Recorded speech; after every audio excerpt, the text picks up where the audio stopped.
حضور صلی اللہ علیہ وسلم نے نا فجر کی نماز پڑھائی، فجر کی، اور حضور فجر کی نماز پڑھا کے فرمانے لگے بھئی کسی بندے نے روزہ رکھا ہوا ہے آج؟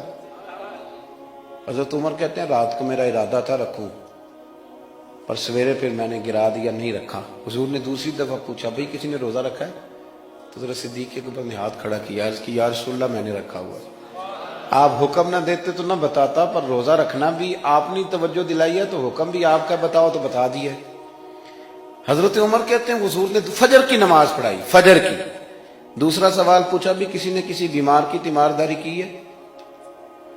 تو حضرت عمر کہتے ہیں میں نے فٹافٹ عرض کی یا رسول اللہ ابھی تو نماز فجر پڑھی ہے، تو اب گھر جائیں گے تو تیمارداری کریں گے۔ تو حضور نے فرمایا عمر تو ذرا ٹھہر جانا، جلدی نہ کر، ٹھہر نہ ذرا، رک تو صحیح۔ تو حضرت عمر فاروق رضی اللہ تعالیٰ عنہ فرماتے ہیں میں چپ کر گیا۔ حضور نے فرمایا بتاؤ بھی کسی نے تیمارداری کی ہے؟ تو صدیق اکبر نے ہاتھ کھڑا کیا، عرض کی یا رسول اللہ عبد الرحمن بن عوف رضی اللہ تعالیٰ عنہ 2-3 دن سے نماز پڑھنے نہیں آ رہے تھے، رات میں نے پتہ کرایا تو پتہ چلا بیمار ہے، اور حضور مجھے یہ بھی پتہ ہے وہ میرا یار ہے، مجھے پتہ ہے رات کو جلدی سوتا ہے پر تہجد میں ضرور اٹھتا ہے۔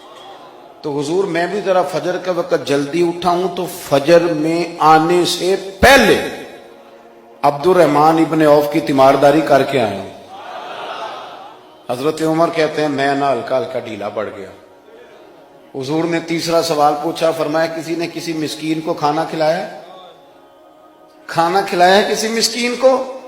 حضرت سیدنا عمر فاروق کہتے ہیں میں نے پھر عرض کی، میں نے کہا یا رسول اللہ ابھی تو فجر پڑی ہے، گھر جائیں گے کوئی چیز لیں گے تو کھانا کھلائیں گے۔ تو حضور پھر مسکرائے، فرمایا عمر تو ذرا ٹھہر نہیں جاتا، ذرا ٹھہرنا، ذرا نظارہ تو کرنا، گویا یہ شان صدیق اکبر کا جلسہ ہو رہا، ٹھہرنا۔ حضور نے پھر پوچھا بھی کسی نے کسی مسکین کو کھانا کھلایا ہے؟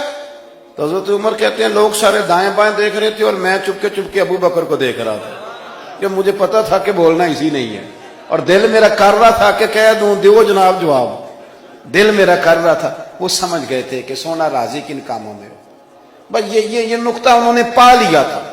حضور نے فرمایا بتاؤ کسی مسکین کو روٹی کھلائی ہے؟ تو جناب سیدنا صدیق اکبر نے ہاتھ کھڑا کیا، عرض کی یا رسول اللہ سویرے اٹھا ہوں تو چھوٹا بیٹا بھی اٹھ گیا تھا، اور میرے وضو کرتے سنت پڑھتے ماں سے کہنے لگا بھوک لگ رہی ہے، تو ماں نے 2 روٹیاں بھی پکا دیں۔ تو حضور ایک اس نے کھائی، دوسری اس کے ہاتھ میں تھی۔ جب ہم نکلے ہیں نا گھر سے تو دروازے پہ ایک فقیر کھڑا تھا، مسکین کھڑا تھا، کہہ رہا تھا رات سے بھوکا ہوں، کوئی دروازہ کھلنے کا انتظار کر رہا تھا، ابو بکر سب سے پہلے تیرا ہی کھلا ہے۔ تو حضور میں نا اس مسکین کو ایک روٹی کھلا کے آیا ہوں۔ حضرت عمر فاروق کہتے ہیں میں نے گردن جھکا لی، اور میرے رسول کریم نے فرمایا اے اللہ میرے ابو بکر پہ رحم فرما، اللہ میرے ابو بکر۔ وہ سمجھ گئے تھے، مزاج شناست سمجھ آ گئی تھی کہ حضور کن باتوں میں، اور نا اپنے اوپر وہ سارا کچھ طاری کر لیا تھا انہوں نے، طاری، ان کی ادائیں بالکل ڈھل گئی تھی نبی پاک کی اداؤں۔ 3 دن وہ غار ثور میں رہے تو ہمارے صوفیاء فرماتے ہیں کہ ان پر تجلیاں بھی پڑی محبوب کی معرفت کی۔ جب مدینے آئے نا نبی کریم کو لے کے، تو کچھ لوگوں نے حضور کی زیارت کی تھی، کچھ نے نہیں کی تھی، تو کچھ آتے تو نبی پاک کی دستبوسی کر کے بیٹھ جاتے، حضرت ابو بکر سے ہاتھ نہ ملاتے، اور کچھ صرف حضرت ابو بکر سے ہاتھ ملاتے اور حضور سے ہاتھ ہی نہ ملاتے۔ میری بات پہ توجہ ہے آپ حضرات کی؟ تو کچھ لوگوں کو نا شبہ ہونے لگا، وہ معاذ اللہ سمجھنے لگے کہ شاید یہی اللہ کے رسول ہے۔ حضرت صدیق اکبر، یہ کیوں شبہ ہوا؟ تو ہمارے محدثین فرماتے ہیں کہ ابو بکر صدیق بولتے بھی اس طرح تھے جو میرے نبی پاک کا طریقہ، بیٹھتے بھی اس طرح تھے جو رسول پاک کا طریقہ۔ کہتے ہیں انہوں نے امامہ باندھا ہوا تھا تو جو امامے کا پیچ حضور کا ڈھیلا رہ گیا تھا ان کا بھی ڈھیلا رہ گیا تھا۔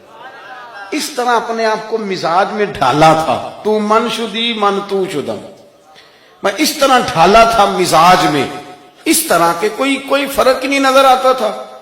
وہ کہتے ہیں جب حضرت ابو بکر صدیق نے دیکھا نا کہ لوگوں کو تو شک ہو رہا ہے، کوئی میرے ساتھ ہاتھ ملا کے بیٹھ جاتے، تو حضرت صدیق اکبر نے کہا کوئی ایسا کام کرنا چاہیے کہ پتہ چلے آقا کون ہے غلام کون ہے۔ اٹھے، کندھوں پہ چادر تھی، وہ اتار کے نا تو حضور پہ سایہ کر دیا، لوگوں کو پتہ چل گیا کہ سایہ کرنے والا کوئی غلام ہے، اور جس پر سایہ کیا جا رہا ہے وہ آقا ہے۔ کیا خوبصورت نقطہ لکھا ہے مفسرین نے شارحین فرماتے ہیں تھوڑی دیر کے لیے، تھوڑی دیر کے لیے، تھوڑی دیر کے لیے حضرت ابوبکر صدیق نے حضور کے سر انور پر اپنی چادر کا سایہ کیا تھا۔ اللہ کے رسول نے احسان کا بدلہ یہ دیا، نیکی کا بدلہ یہ دیا کہ قیامت تک ان کی قبر پر اپنے گنبد کا سایہ فرما دیا، قیامت تک گنبد کا سایہ کر دیا۔